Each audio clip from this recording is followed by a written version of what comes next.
The Quest Pro was just announced, and here's everything you need to know in about 3 minutes or less. As of right now, it's available for pre-order for $1,499.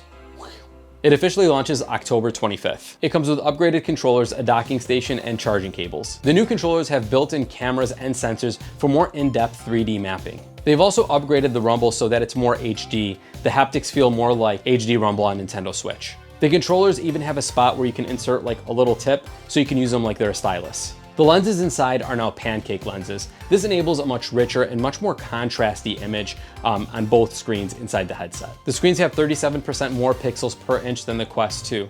But speaking about the Quest 2, something that Meta made very clear was that the Quest Pro is not going to replace the Quest 2. The Quest Pro is geared more towards pro-grade use cases and applications, while the Quest 2 is made kind of for everybody.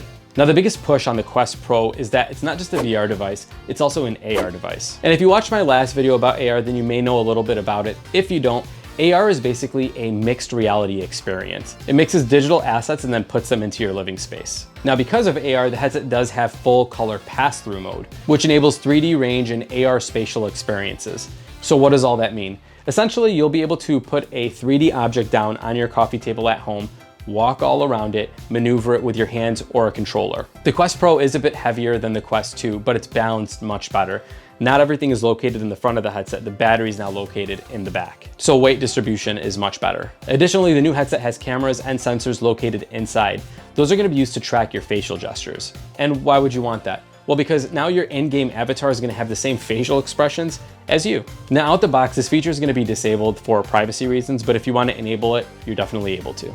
As for the chipset inside, it has a Snapdragon XR2 Plus, which is going to perform about 50% better than what's in the Quest 2. And lastly, as for models that are going to be available, there's only going to be one option, and that comes with 12 gigs of RAM and 256 gigs of storage. And my friends, that's it. That is all. That's everything you need to know about the Quest Pro. Is this something that you would consider purchasing? Would you upgrade from your Quest 2 to it?